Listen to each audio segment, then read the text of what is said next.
Assalamualaikum warahmatullahi wabarakatuh. A'udzu billahi minasyaitonir rajim.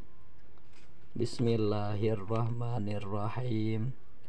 Alhamdulillahilladzi zayyana adhanal mubtadi'ina bil mithal. Wassalatu ala nabiyyihil ladzi yajibu lahu alainal imtithal. Wa ala alihi wa ashabihil mausufina bi ahsanil khisal.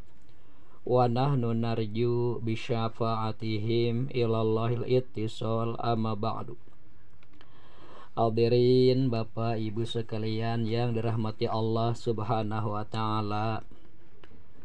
Salah satu tanda kebahagiaan bagi orang muslim yaitu ketika ia tahu kewajibannya dan bisa mengerjakan kewajiban tersebut.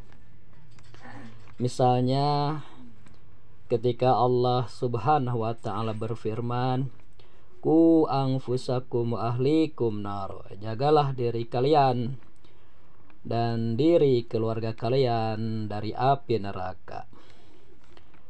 Maka ketika kita mengetahui firman Allah tersebut dan kita cerdas dalam memahaminya, tentu kita paham bahwa kita berkewajiban untuk menjaga diri kita dan keluarga agar tidak sampai masuk ke dalam neraka, yaitu kelak di akhirat. Lalu bagaimana cara menjalankan kewajiban tersebut? Tentu saja harus dengan pendidikan ya. Harus dengan pendidikan. Maka Nabi SAW menjelaskan, "Muru auladakum bis-shalah wa hum abna'u sab'in."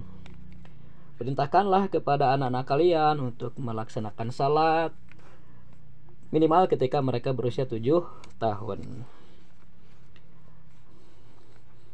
Menurut para ulama tentu saja perintah Nabi ini sangat simpel ya. Karena untuk sholat kan harus tahu wudu, untuk wudu juga harus tahu jenis-jenis air. Maka intinya sabda Rasul itu menyuruh kita untuk mempelajari, mengajarkan semua hukum Islam kepada anak-anak kita. Sehingga dalam hukum fikih ada ketetapan yajibu alal aba'i wal ummahati ta'lima auladahum at-taharata wa sholata wa sa'iru syara'i. Wajib kepada salah seorang bapak atau ibu itu untuk mendidik anak-anaknya dengan pendidikan tentang toharo, sholat, dan seluruh hukum-hukum Islam yang lainnya yang diperlukan dalam kehidupan. Kesimpulannya adalah bahwa satu, bagi ortu yang pernah belajar hukum-hukum Islam tentu sangat mudah ya untuk mendidik dan mengajarkan anak-anaknya dengan hukum-hukum tersebut ya, baik dengan didikan teori maupun dengan contoh dalam peribadatan sehari-hari, sehingga kelak keluarga tersebut akan masuk ke surga semuanya. Lalu bagaimana jika ortunya tidak bisa karena ortunya juga tidak pernah belajar?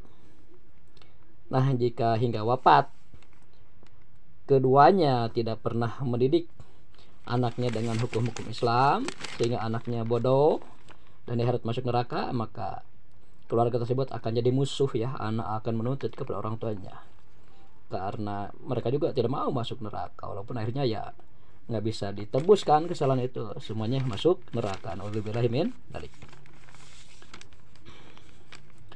Yang ketiga adalah bagaimana kita yang sekarang masih hidup dan ada waktu untuk menebus kesalahan tersebut. Maka segeralah Anda didik semua anak-anak Anda dengan ajaran hukum-hukum Islam agar akhirat tidak dituntut oleh anak Anda dan tidak jadi musuh ya.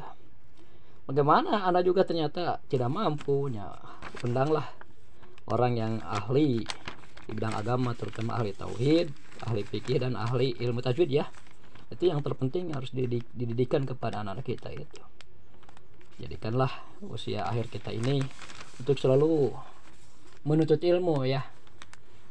Itu insyaallah tanah husnul khotimah itu ya. Jadi husnul khotimah itu akhir yang baik itu ya itulah orang tua yang terus menerus menggali hukum-hukum ilmu Islam, mempelajarinya kemudian mengamalkannya sampai meninggal, insya Allah itu husnul khatimah. Akhirul kalam, assalamualaikum warahmatullahi wabarakatuh.